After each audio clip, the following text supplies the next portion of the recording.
So welcome back children. Again today we will start the second part of our video, of our chapter The Rise of Nationalism in Europe.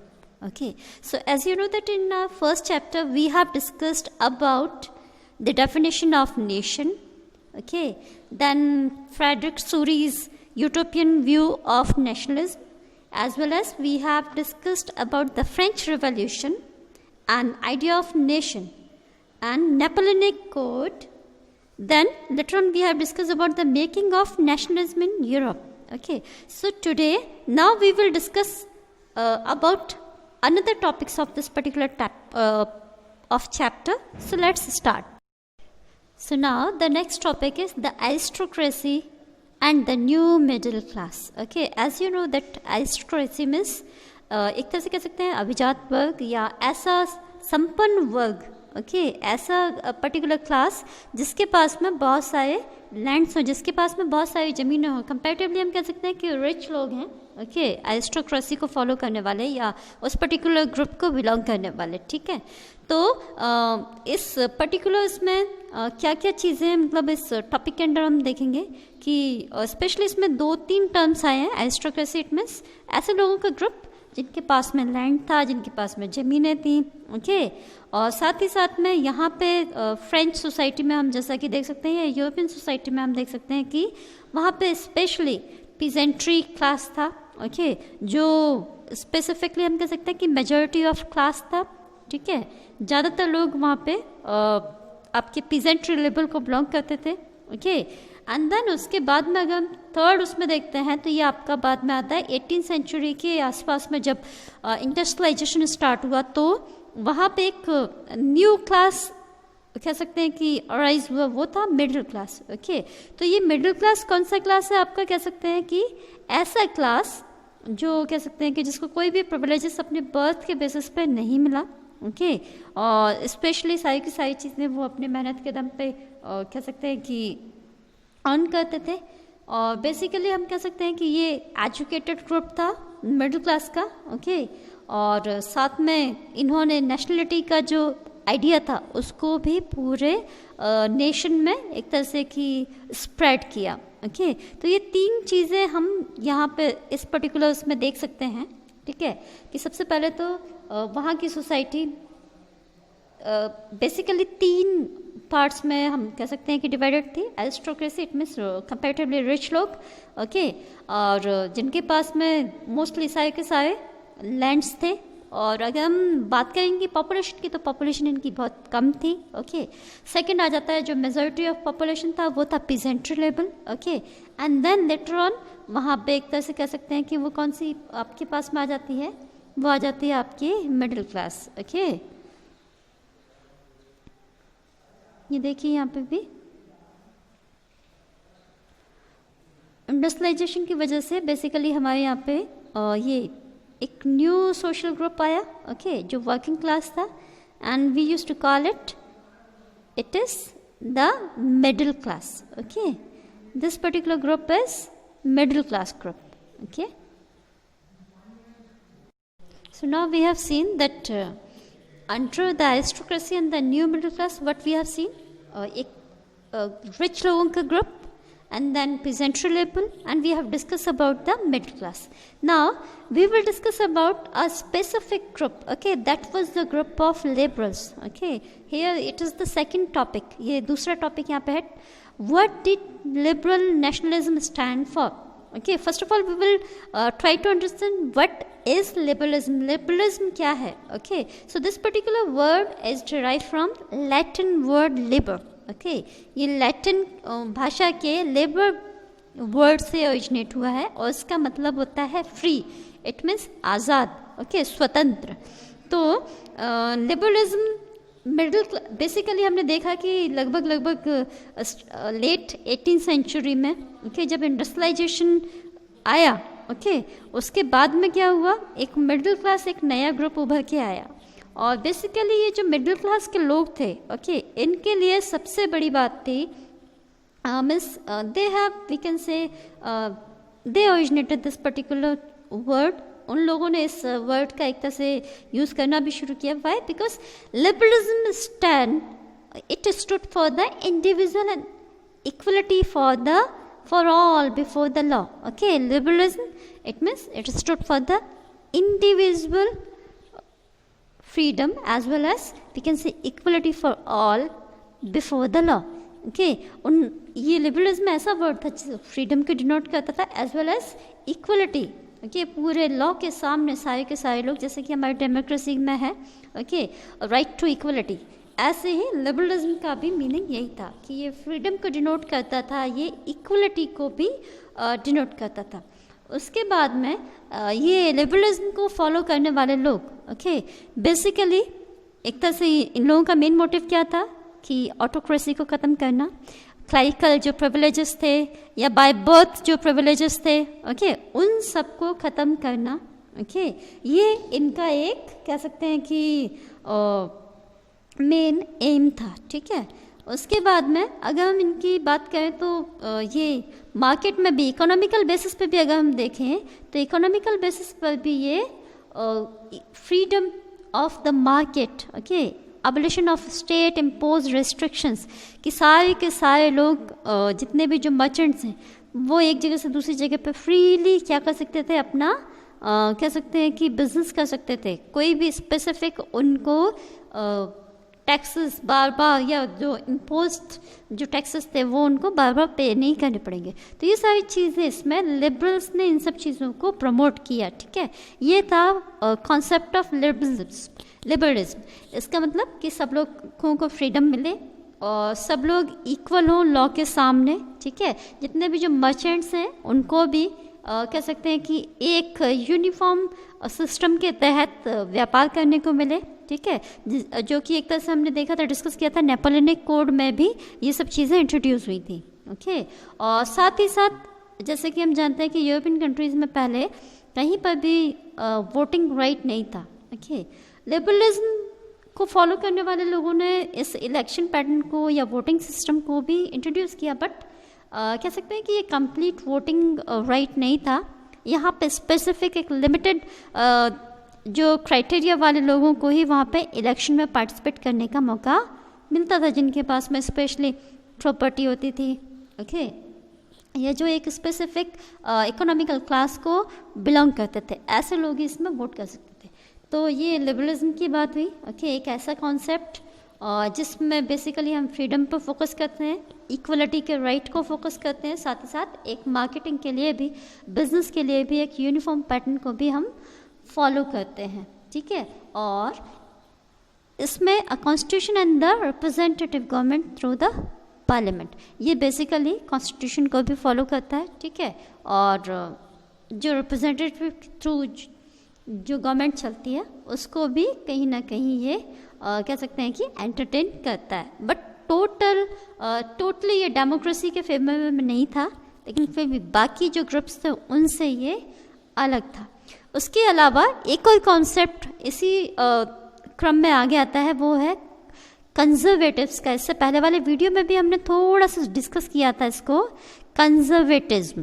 Okay, a new conservatism after 1815. Okay, so first of all we will discuss about this particular term, that what is conservatism. So here we can see conservatism, it means a political philosophy that stresses the importance of tradition, established institutions and customs, and preferred gradual development to quick change. Okay, it means conservatism एक ऐसी कह सकते हैं कि राजनीतिक philosophy थी, एक ऐसा राजनीतिक दर्शन था जो कि किस चीज़ पर फोकस करता था कि हमारा जो अपने जो कल्चर है, ओके, हमारी जो संस्कृति है, उनकी जो संस्कृति थी यूरोपियन संस्कृति, ओके, उसको बचाए रखना. साथ ही साथ जितने भी जो उनके जो इंस्टीट्यूशंस थे, ऐसे जो उनके संस्थान थे जो उनके कस्टम को, उनके कल्चर को बचा सकें, ठीक है, उन सबको प्रिजर्व करने पर वो फोकस करता था. इट मीन्स वो जितने भी जो चेंजेस हो रहे थे उस समय पे राजनीतिक, वो सब तो ठीक है, उसको वो अडॉप्ट कर सकता था, बट किस कीमत पे, कि उनकी जो वैल्यूज़ है, उनका जो कल्चर है वो हमेशा बचा रहे. तो ये कंजर्वेटिस्ट जितने भी जो लोग थे उनका ग्रुप इस पर्टिकुलर फिलॉसफी को फॉलो करता था कि उनके जो ट्रेडिशंस हैं, ओके, वो हमेशा एज इट इज़ रहेंगे, उनमें कभी भी कोई चेंज नहीं आएगा। चाहे फिर वो बात करें कि उनके जितने भी ट्रेडिशनल इंस्टीट्यूशंस की, चर्चेस की, या सोशल हायरार्ची की, या प्रॉपर्टीज़, फैमिली वैल्यूज़, किसी भी चीज़ की, ये सब उनकी एज इट इज़ रहे, तब जाके वो बाकी के चेंजेस को अडॉप्ट करना चाहते थे। यहाँ हम एक और बहुत इम्पॉर्टेंट इवेंट की बात करेंगे, वो है treaty of Vienna. Okay, treaty of Vienna. Okay, जैसे कि हम सब लोग जानते हैं कि 1789 में फ्रांस में फ्रेंच रिवॉल्यूशन स्टार्ट हुआ। ओके, और उसके बाद वहाँ पे कह सकते हैं कि असेंबली को, नेशनल असेंबली को भी फॉर्म किया गया। एंड देन जो फ्रांस था वो क्या बना, एक तरह से कह सकते हैं कि हम वो आपका एक कॉन्स्टिट्यूशन मोनार्ची में कन्वर्ट हो गया। ओके, और इस वजह से फिर वहाँ पे क्या हुआ कि लेटर ऑन हमने देखा कि वहाँ पे Napoleonic Bonaparte, okay, Napoleon Bonaparte 1804 में वहाँ पे राजा बना। लेकिन राजा बना, उसने डेमोक्रेसी को क्या किया, कोलैप्स किया, डेमोक्रेटिक कॉन्सेप्ट को कोलैप्स किया। ओके, और लेकिन उसकी हार के बाद, ओके, क्या हुआ कि उनकी हार के बाद में दोबारा से, जो स्टार्टिंग में हमने एक देखा था कि आपके बॉन डायनेस्टी, सो जैसा कि हम देख रहे हैं कि ये ट्रीटी ऑफ वियना की वजह से, ओके, यहाँ पे क्या हुआ कि बॉन डायनेस्टी के जो हमारे लुई 16 थे, ठीक है, उनकी जो पावर्स थी उनको दोबारा से मिल गई। ओके, साथ ही साथ जितनी भी जो उन्होंने जो उनकी टेरिटरीज हारी थी, ओके, या उनका जो पावर जो भी लॉस हुआ था नेपोलियन के टाइम पर, वो सारी चीज़ें उनके पास में दोबारा से रीस्टोर हुई। और साथ ही साथ फ्रांस की बाउंड्रीज पे, ओके, फ्रेंच एक्सपेंशन को बचाने के लिए बहुत सारे, एक तरह से कह सकते हैं सीरीज ऑफ स्टेट्स, वो वहाँ पे सेट कर दिए गए। ओके, जिससे कि बाद में इन फ्यूचर और ज़्यादा कोई भी मतलब फ्रेंच एक्सपेंशन को रोका जा सके। ठीक है, ये सारे उस कह सकते हैं कि उस ट्रीटी में ये पर्टिकुलर इम्पॉर्टेंट पॉइंट्स को डिस्कस किया गया। साथ ही साथ यहाँ पे जर्मन फेडरेशन को भी अनटच्ड रखा गया। ओके, जो जर्मनी का जो मेन कह सकते हैं कि 39 स्टेट्स का जो कन्फेडरेशन था, उसको भी अनटच्ड रखा गया। इट मीन्स उनकी पावर उनके पास में ही हमेशा रही। ठीक है, सो ये सारी चीज़ें उस समय पर डिस्कस हुई ट्रीटी ऑफ वियना के अंडर। Okay, and what was the main intention of this particular treaty? It was to restore, okay, the main intention of this treaty was to restore the monarchies, okay, to restore the monarchies overthrown by the Napoleon. okay, ये इसका main, सबसे main जो कह सकते हैं treaty of Vienna का main motto था, वो था आपका कि जितने भी जो नेपोलियनिक कोड के अंडर, या कह सकते हैं कि नेपोलियनिक एरा में जो सारे के सारे जो सिस्टम कोलैप्स हुए थे, ओके, मोनार्की के, वो सब के सब क्या हो जाए, दोबारा से मोनार्की की पावर्स को रीस्टोर किया जाए। ये इसका मेन मोटो था। अभी जैसा कि हमने एक कंजर्वेटिज्म, एक वर्ड को कह सकते हैं कि डिस्कस किया था। ओके, तो यूरोप में कंजर्वेटिज्म के कॉन्सेप्ट को फॉलो करने वाले ग्रुप थे। ओके, जो लोग अपने ट्रेडिशन से, अपने कल्चर से कोई भी छेड़छाड़ नहीं करना चाहते थे। ओके, उसकी वजह से उन लोगों ने क्या किया, उन लोगों ने, अगर हम देख सकते हैं तो, अपनी चीज़ों को मतलब एज इट इज़ रखने के लिए देखा जाए तो उन्होंने सेंसरशिप को भी इम्पोज कर दिया। सेंसरशिप में ये वो लोग डिसाइड करते थे, उनका ग्रुप डिसाइड करता था कि क्या चीज़ें पब्लिक में पब्लिश हो, न्यूज़पेपर्स में और बुक्स में या प्लेज में। ओके, साथ ही साथ जो आइडिया ऑफ लिबर्टी या फ्रीडम, इन सब चीज़ों पे उनकी क्या होती थी, निगाह होती थी, उनकी नज़र होती थी, जिससे कि उनके जो ट्रेडिशंस हैं, उनका जो सिस्टम है, वो एज इट इज़ हमेशा के लिए रहे। जैसे कि आप देख सकते हैं, ये एक कह सकते हैं कि बुद्धिजीवियों का एक ग्रुप बैठा हुआ है। ओके, हो सकता है कि ये सारे के सारे लोग, बट इन लोगों के पास में कोई भी आप कह सकते हैं कि फ्रीडम नहीं है. ओके, फ्रीडम टू एक्सप्रेस इन लोगों के पास में नहीं है. इनके पास में आइडियाज़ हैं, बट इनमें से कोई भी यहाँ पे अपने आइडियाज़ को फ्रीली एक्सप्रेस नहीं कर सकता. You can see this particular thing through this particular cartoon. Okay, it means कह सकते हैं कि this is the club of thinkers. Okay, but they don't have any right to express. बुद्धिजीवियों का ग्रुप है, ये क्लब है, बट वहाँ पर भी इतने सारे रूल्स एंड रेगुलेशंस लगे हुए हैं. आप देख सकते हैं इसमें कि उन लोगों को कोई भी अपने कह सकते हैं कि राइट्स नहीं थे कि अपने व्यूज़ को वो फ्रीली एक्सप्रेस कर सकें. Okay, so this was the we can say condition of that time of Europe. 1820s के आसपास इस टाइप का सिस्टम था यूरोप में कि वहाँ पे कोई भी राइट टू फ्रीडम नहीं था. अब जैसे हमने लिबरल्स के बारे में पढ़ा, कंजर्वेटिस्ट के बारे में पढ़ा. Now another group was there. Europe में उस समय पे एक और ग्रुप था. ओके, वो था रिवोल्यूशनरीज का. Okay, the next topic is about the revolutionaries. So revolutionaries वो पर्टिकुलर ग्रुप था, उन लोगों का ग्रुप था जो मोनार्की को क्या करते थे, जो मोनार्की को अपोज करते थे. ठीक है, बेसिकली ऐसे लोगों का ग्रुप या लिबरल नेशनलिस्ट एक तरह से कह सकते हैं. ठीक है, ये लोग थे जो बेसिकली रिवोल्ट करना चाहते थे. किसके अगेंस्ट में? आपके जो मोनार्क्स थे.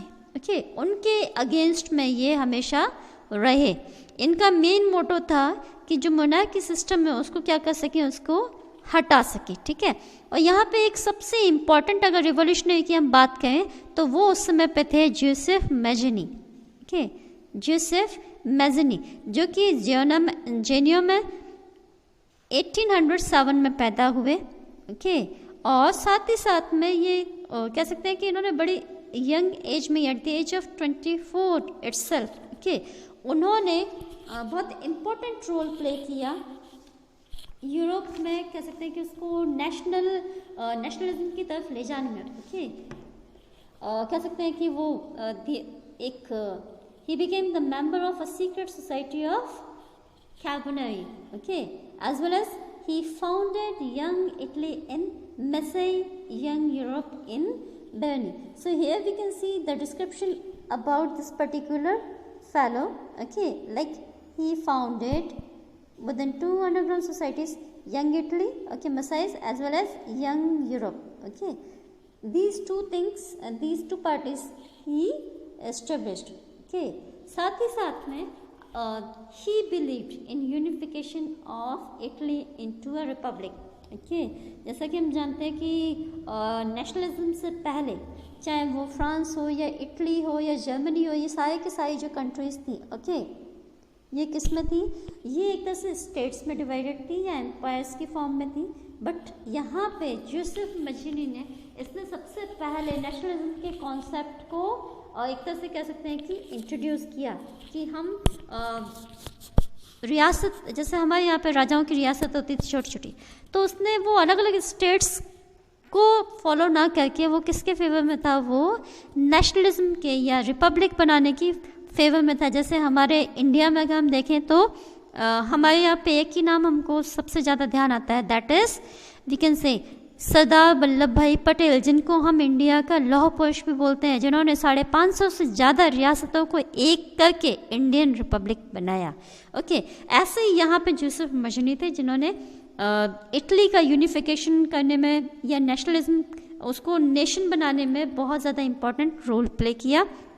Okay, so it was about the Joseph Mazzini. Now here the next topic is about the age of revolutions. So under this we can see that in the time duration from 1830 to 1848, okay, this particular time duration, it was the age of revolutions. इसमें लगातार So here one very important event was happen. Okay, एक सबसे बड़ी घटना यहाँ पे क्या हुई थी कि 1830 में, okay, 1830 में जो लुई 16 थे उनको क्या किया गया, उनको उनके सिंहासन से हटा दिया गया। ओके, सबसे बड़ी घटना थी ये उस समय की कि उनको उनके सिंहासन से हटा दिया गया। Okay, like in 1830 the Bourbon king, okay, he was Louis XVI, okay, and he was overthrown, okay, and he lost his powers, उसकी जो पावर्स थी वो सारी की सारी ख़त्म हो गई। ठीक है, साथ ही साथ में एक कह सकते हैं लिबरल रिवोल्यूशनरीज ने क्या किया, एक अपनी कह सकते हैं कि कॉन्स्टिट्यूशनल मोनार्ची को रीफ्रेम किया।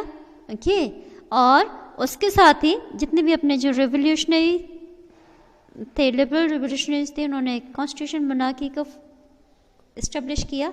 और यहाँ पे एक कोटेशन है, ओके, लुइस फिलिप का। ओके, बहुत ही कह सकते हैं कि इम्पोर्टेंट कोटेशन है, उस टाइम के बारे में बताता है that it is that when France sneezes, okay, the rest of the Europe catches cold. It means उस समय पे फ्रांस की जो गतिविधियाँ थी वो इतनी ज़्यादा इम्पॉर्टेंट हो गई थी पूरे यूरोप के लिए, एंड देन लेटर ऑन हम कह सकते हैं कि पूरे वर्ल्ड के लिए। ओके, कि जब उसको अगर छींक भी आती थी, ऐसा बोला जाता था इस कहावत के थ्रू कि जब फ्रांस को छींक भी आती थी तो पूरे के पूरे यूरोप को क्या हो जाती थी, सर्दी हो जाती थी। ओके, हालांकि ये थोड़ा सा मजाकिया लगता है, बट ये था क्योंकि फ्रांस ही ऐसा राष्ट्र था जिसने पूरे वर्ल्ड को एक नया सिस्टम दिया, जिसने मोनार्की सिस्टम को कोलैप्स किया, जिसने डेमोक्रेटिक सिस्टम को एस्टेब्लिश किया। ओके, इस वजह से ये कोटेशन बहुत इम्पोर्टेंट रोल प्ले करता है। ये उस समय की सिचुएशन को बताता भी है कि क्या इम्पोर्टेंस था फ्रांस का उस समय। ठीक है, सो हम देख सकते हैं कि 1830 से लेके 1848 तक का टाइम बहुत इम्पोर्टेंट था। इसमें एक और घटना हुई, वो ये हुई कि आपका कह सकते हैं कि बेल्जियम, ओके, बेल्जियम का जो पोर्शन था वो भी वहाँ से अलग हुआ, यूनाइटेड किंगडम के उससे आज़ाद हुआ। ठीक है, see here you can see this Belgium, ये भी यूनाइटेड किंगडम ओके के पोर्शन से अलग हुआ। आप जानते हैं कि यूनाइटेड किंगडम की कॉलोनी ही था लगभग पूरा का पूरा यूरोप। उसके अलावा एक और वहाँ पे घटना हुई, वो ये कि जो ग्रीक अब तक ओके ऑटोमन एम्पायर का पार्ट था, and now it was also struggling for the independence. It means जो फ्रेंच रेवोल्यूशन था उसने जितने भी जो छोटे छोटे जो राज्य थे जो दूसरे किसी न किसी के अधीन थे, उनको क्या किया, उनको एक इसने रास्ता दिखाया कि हम सब अगर मिल के लड़ना चाहें तो क्या हो सकता है, that we can form our own nation. Okay, हमारा अपना राष्ट्र हो सकता है, we can have our own constitution, हमारा अपना कॉन्स्टिट्यूशन हो सकता है, और हमको इस कह सकते हैं कि मोनार्की सिस्टम से भी आज़ादी मिल सकती है। ये एक कह सकते हैं कि बेसिक कॉन्सेप्ट था जो हमको कहाँ से मिला, फ्रेंच रेवोल्यूशन की वजह से मिला। एक और लास्ट इसमें इवेंट यहाँ पे देख सकते हैं, that is the treaty of Constantinople okay in 1832। ये जो ट्रीटी थी ये भी अपने आप में एक बहुत इम्पोर्टेंट कह सकते हैं कि इवेंट था। तो यहाँ पे हमने एज ऑफ रिवोल्यूशन में 1830 से लेके 48 तक की कुछ घटनाओं को यहाँ पे देखा, जिसमें कि आप देख सकते हैं कि पहला था कि बोनबोन किंग जो बोनबोन डायनेस्टी का जो किंग था लुई 16, उसको उनके सिंहासन से हटा दिया गया।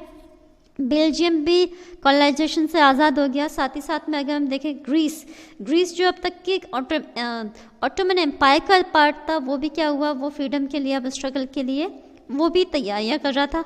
उसके साथ ही साथ जो 1832 में ओके जो ट्रीटी हुई कॉन्स्टेंटिनोपल की, उसने भी ग्रीक को एक इंडिपेंडेंट नेशन का दर्जा दिला दिया। 1832 में ग्रीक भी अपने आप में क्या हो गया, इंडिपेंडेंट नेशन बन गया। अब इसके बाद में एक और टॉपिक आता है, that is about the romantic imagination and national feeling. Okay, ये जो टॉपिक है इसको हम ऐसे समझ सकते हैं कि जैसे किसी भी राष्ट्र में ओके एक राष्ट्रवाद की भावना को डेवलप करने के लिए ऐसी कौन सी चीज़ें थी जिसने सभी के मन में एक फीलिंग को जनरेट किया कि नहीं, ये हमको छोटे छोटे भागों में न बट के हमको पूरा एक संपूर्ण राष्ट्र बनाना चाहिए। ठीक है। तो रोमांटिक इमेजिनेशन जो था, इट मीन्स जैसे जो सिंगर्स थे या कल्चरल प्ले करने वाले लोग, ठीक है, या पोइट्स जो थे या स्टोरीज को बनाने वाले लोग, म्यूज़िक को स्प्रेड करने वाले लोग, इन सब ने क्या किया, नेशनलिस्ट फीलिंग्स को एक्सप्रेस किया किसके थ्रू, अपने आर्ट के थ्रू। इन्होंने कविताओं के माध्यम से, इन्होंने नाटकों के माध्यम से, इन्होंने कह सकते हैं कि कहानियों के माध्यम से, गीतों के माध्यम से नेशनलिज्म की जो फीलिंग थी उसको डेवलप किया। उसको रोमांटिक वे में, जो राष्ट्रवाद की जो फीलिंग थी उसको इन्होंने अपनी कला के माध्यम से लोगों के सामने रखा, जो कि नेशनलिज्म की फीलिंग को स्प्रेड करने में सबसे ज़्यादा इम्पॉर्टेंट रोल प्ले किया इन सब लोगों ने। साथ ही साथ इन्होंने एक वर्नाकुलर लैंग्वेज को भी कह सकते हैं, उसके कॉन्सेप्ट को भी इन्होंने फॉलो किया। इट मीन्स कि एक ऐसी लैंग्वेज हो जो पूरे नेशन के लिए एक ही लैंग्वेज का काम करे। यहाँ पे हम देख सकते हैं इसको, वर्नाकुलर लैंग्वेज, इट मीन्स एक कॉमन लैंग्वेज, वहाँ की एक कोई ऐसी भाषा जो जिसको ज़्यादातर लोक भाषा हम जिसको कह सकते हैं,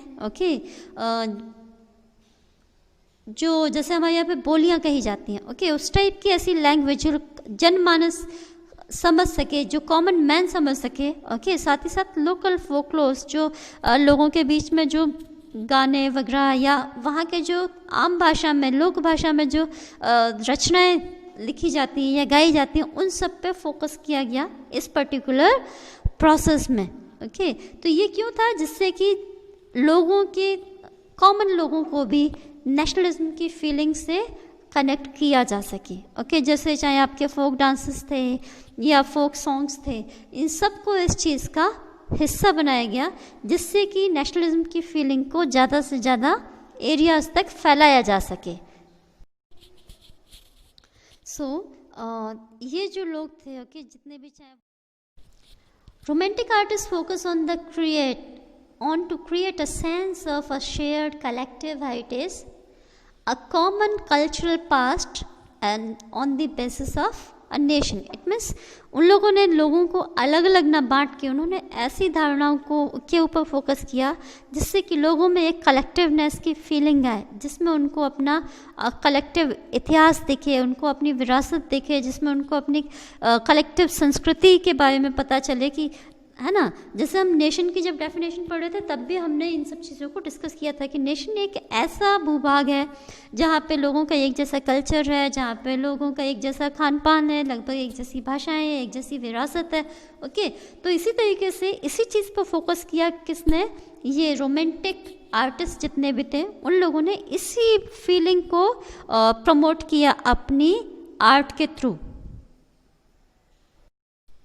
आज के वीडियो में हम लोग इतना ही पढ़ेंगे।